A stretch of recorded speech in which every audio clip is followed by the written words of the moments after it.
Yeah, look, obviously, being away from home and away from, our fans in New Orleans, I mean, obviously that's the tough part about, being out here in California for this training camp. But I'd say we're excited about being out here. We're excited about getting an opportunity to get out here in the Southern California weather and practice in this type of environment. I think we got a great setup in terms of, the hotel, the facility here at UCI. So I'm excited about what I think we can accomplish. I think when you get into this type of environment, one of the things that I think it allows you to do, I think it allows you to push the guys harder for longer. There's nothing easy about training camp. And certainly there's a toughness that comes with practicing in the environment that we practice at back home in Metairie.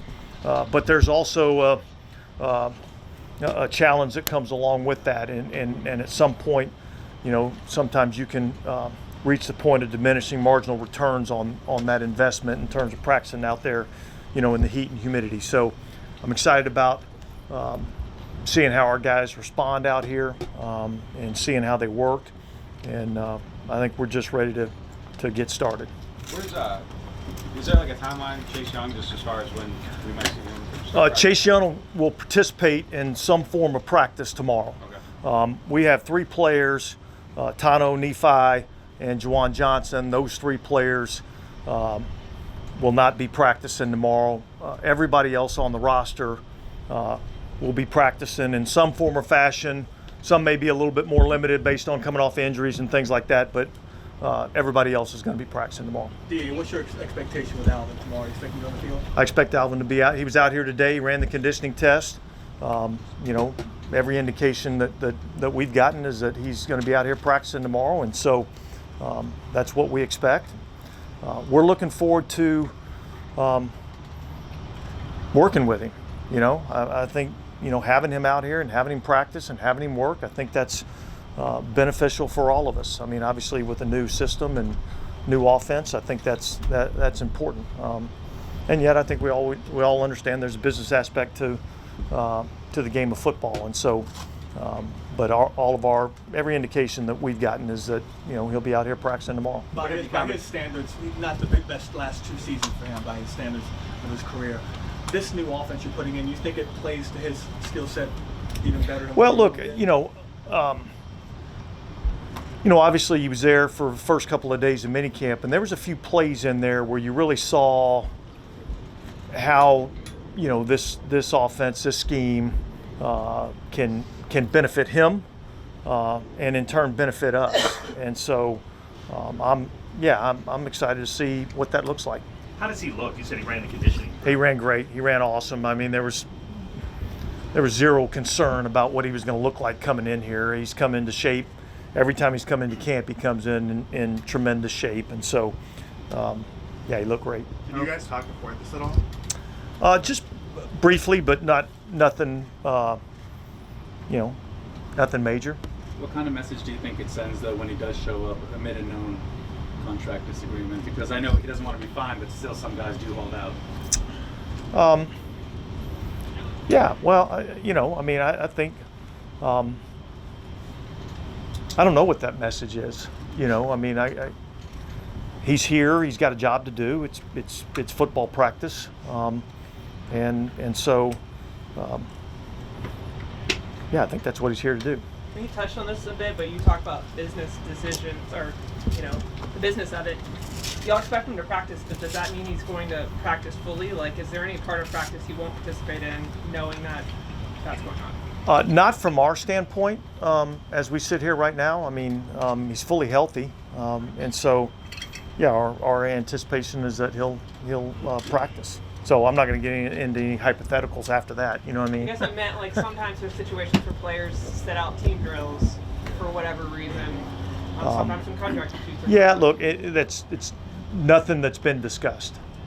Dennis, meanwhile, we were talking about this stuff with Marshawn Lattimore until he came at the end of minicamp, and he's back here now too. Is Like, is that in a really good place? Like, better than you were hoping at the beginning of the offseason? Yeah, look, I think we're back to business as usual, business as normal. And look, I think the exciting part in our secondary, and probably in particular at the corner position, is I think there's a lot of depth there, and I think there's a lot of position competition there. And I think all of us are in a battle. When I say all of us, I'm talking about the whole corner position. You know, at the end of the day, we all got to come out here and earn it. You know, and so, but I think he's in a good mindset, yeah, I think he's ready to, you know, to prove that, you know, he's still one of the top corners in our league. Dennis, I know you guys have said you feel good about what you have on the offensive and left and right tackle. But how much are you really looking forward to getting out here with the pads are on? This is what it's all about, right? You know, and look, we're still not there yet, right? We got another, you know, 4 practices before we can even put the pads on. You know, so we're still not quite at that point. But certainly training camp, being able to evaluate guys in pads, playing the game the way it's supposed to be played, is really where the true evaluation comes in. So, yeah, I think that we're all excited about that. Dennis, how would you describe where you are with the offensive line right now? It seems like you got at least a couple of jobs up for grabs, right? Yeah. Look, I mean, you know, obviously we've got a couple of incumbent guys in Eric McCoy and Cesar Ruiz, and then I think after that, you know, there's a lot of jobs that are up for grabs. And look, here's the great thing: you go out here and you practice, and you come out and you compete day in and day out. And eventually the cream rises to the top. And so, but I don't think we're at that position right now where we can say these are the 5 that are going to go out there on day 1. But I think that'll sort itself out over the course of the next month and a half. When did you all have a really solid grasp that you weren't going to have Ramczyk this season? And do you feel comfortable with where you're at, knowing that he's not going to be a part of it? Well, look. I would say whenever you lose a player of the caliber of Ryan Ramczyk, that is a little bit of an unsettling feeling. And so, yeah, I think that hurts, not having a player of his caliber. I do think that we have some guys that I think are capable of stepping in and filling in that position.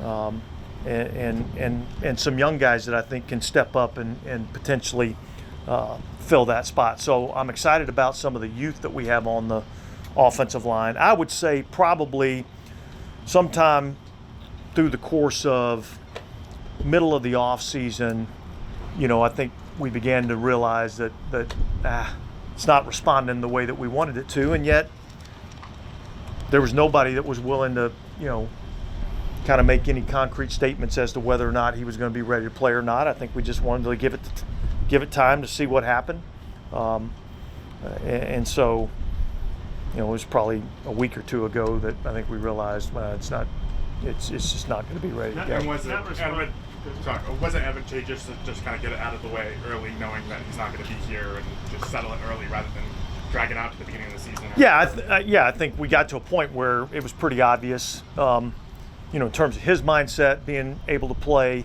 and I think once the player comes to the realization that I don't think I'm going to be ready, you know, then I think it just made sense for us to go ahead and make the move then, and then it opened up some roster spots so we can have a little bit more flexibility and some things that we could do in other areas. Yeah, it's just to clarify, I mean, I think you knew around the time of owners' meetings that at that time it hadn't been responding early. So he had a surgery in like January-ish, and yeah, I think surgery the initial response after the surgery, we felt pretty good about that. Because I think I talked to you guys at the combine, you know, and I was feeling pretty good about that. And then, you know, probably a couple weeks after that, you know, it just didn't take the turn that we were hoping that it would. And so, and then I think from that point on, it was just like, let's give it time, let's see what happens. And, you know, it just didn't respond in a way that he or we would want it to. Yeah, is there anything you guys are looking at that might be able to help get you guys off like the fast start. You finished really well the last couple of years. Is there anything you guys will do this time of year maybe a little bit differently than other years? Besides being here? Well, look, this may or may not be a factor, just getting out of some of the heat and things of that nature. And look, we've won our opener the last 2 games. Last year we got off to a 2-0 start and had a real opportunity in the 3rd game. And so I don't know that it's necessarily the fast start. I think the middle of the season's where we got to do a better job. When you get into the meat and potatoes of your schedule, we got to do a better job in there of playing more consistent and winning more consistently throughout the course of the middle of the season. Would you think it's more like a war of attrition or mental fatigue kind of thing? Yeah, I think it's a consistency thing, and I think we've got to improve in that area in a lot of different ways. I mean, I think that's coaching, I think that's playing, I think that's everything. When you were talking about Ramczyk and the knee not responding, can you give me more clarity on that? Is that like a pain issue or a structural issue? Well, you're probably asking the wrong person because I'm not a doctor, so I don't really know that. I know that we felt like there was a couple of procedures a couple of ways that we could have gone about this. One was a little bit more cautiously optimistic,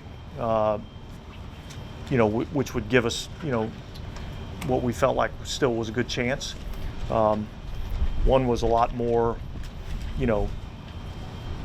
either yes or no, meaning, you do the procedure. If it responds right, then he'll be good. You don't, he's done. So I think the course of action that we took was a little bit more, cautiously optimistic, thinking that might be able to, put us over the hump. So is he gonna have that second one now, or second option? That's nothing that's been discussed with us. I think right now he's in Wisconsin, going through some rehab, and we're just leaving all open, options open for the future.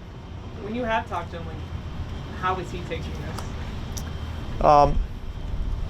It's probably a better question for him in terms of exactly, how he's feeling. I mean, obviously, I can sense some, obviously some disappointment. But overall, I mean, I think he's, at peace with where he's at right now. What do you mean by at peace? Like in terms of not playing this season. Yeah, but what about but still working towards maybe playing again at some Yeah, point? I think we're going to leave all options open. I mean, I don't think anything past this season is off the table. So Chris Olave was not relatively minor then? Yeah. He'll be out here tomorrow. I think we'll probably limit him a little bit to start, and then go from there. Was that the shoulder from the weight room or something else? Back. Does bringing in the new offense kind of shake things up sometimes, just because the training camp get a little monotonous at times with new offense? Yeah, look, I definitely. You do the same thing for 17 straight years or whatever it had been, I think sometimes you just need a change. And I do think change, not change just for change's sake, but change to kind of shake things up, reinvigorate the offense just a little bit. I thought that was something that was necessary. And look, I saw some positive signs throughout the spring, and hopefully those things will continue, throughout training camp. To what extent does this change also respond to league trends as well as, difference in personnel now than maybe you had 5 years ago? In terms of, I don't know that I So you're totally saying understand the you question. talk about changing the offense. Yeah. And you say, to shake things up or whatever, but also does it also figure into monitoring what's doing well in the league? And the So, personnel you have? well, I would say from a defensive coach's perspective, I went out this offseason and looked at some schemes that I feel like, are troublesome schemes, challenging, right? And if they're executed at a high level with good players, they become even more challenging. And so I think that was part of the, part of the discussion. And this, this goes back years and years. I mean, it's not like this is a totally new scheme, but each year you kind of put a few new wrinkles into it and becomes a little bit more innovative. But this game is still about having good ball plays with good players, with good execution, and now you have a chance to have exceptional results. And so that's really, I don't care what scheme you're running, if you're not executing it at a high level, then it's not going to make a whole lot of difference.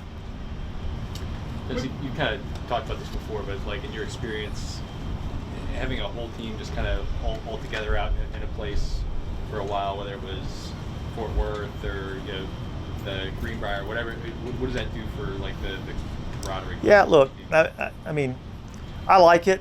I like, when you get, a group of guys with one common goal and one common vision, and we all come to, a spot, and you kind of eliminate a lot of distractions that kind of come with being at home, unintentional distractions, and yet there's things that take you away from the focus of getting better as an individual from a football standpoint, and collectively as a group from a football standpoint. So, yeah, I like it. I'm excited about, spending the, little less than a month out here and seeing if we can't build a foundation for a, outstanding football team. Dennis, I mean, obviously you guys had the construction of the facility and stuff. I mean, did that just make it a natural win-win, or is this something you might have chosen to do in year 3? Well, I think, look, I think it's always something that we look at and consider. Again, no different than we were talking about from an offensive standpoint, having something to change some things up, to stimulate a little bit of interest. I think change every now and then is something that's a positive. Certainly the facility upgrades was going to be a challenge to hold a training camp with all the things that are going on. I mean, we got a fence in our indoor facility that makes it difficult for us to use the indoor. And I looked at the forecast. I think it's supposed to rain for the next month, in New Orleans. So that would have made it even more challenging. So I think all those things kind of came together and led us to this. And you guys talked a lot about culture at the beginning of this offseason. Is that a part of it too? I mean, reinvigoration? Yeah, I think all of it's part of it. I think, but yet I don't think you have to come out to California to build the culture. So I don't think that was the driving force for training camp. And yet it is part of, look, it's not all going to be just the same. It's not all going to be just the way it was. And we don't get to roll the ball out there and just pick up, where we left off. So some things have to be different.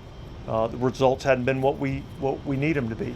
And so things have to change and things have to be different. And this is one of them. Hey Dennis, with such a veteran group, specifically on the defense, what are one of the things maybe some media talk about is whether guys get older or fall off. What are some things you look at to judge whether a player is either still at the peak of his career or falling off, and the one gives you confidence that that's not going to happen this year? Yeah, well, look, I mean, you're obviously always evaluating those things in terms of, player production. And so, yeah, I think I don't think you're always looking at the stats, because I don't think the stats always tell the true story. I think you're looking at what you see on tape. And then you're trying to take into account any other variables that might come along with that, whether it be injury or anything like that. So, yeah, look, we've got a couple of older veteran players that I still think have good football left in them. But the reality is that this is the time that you have to show it. And so, yeah, we got to see it at some point out here during the course of training camp, preseason, those types of things. Obviously, we have time for one or two more. Closing practices to fans is a big difference from previous training camps at home. As a coach, do you like the aspect of it not being open, or were you hoping that fans would be able to attend? Yeah, look, I mean, I always enjoy having the fans at practice. Again, that's another change up that I think invigorates, our players. And so, but that's one of the unique things about being out here in Southern California. And I think the league came out and said something about having to close these practices when you're in the another market too. So that plays a factor in it. Hey, Rashid got an extension last week. Is that just reflective of kind of the expectations going into year 3 for you? Yeah, look, I think it's kind of a win-win for him and for us. We get to kind of lock a good young player up for a couple of years and feel good about where that puts us from a financial standpoint. It gives him a little bit of security too, and so I think that just says that we have some positive feelings towards him and feel like he's got a bright future. All right, thanks guys. Thanks, guys.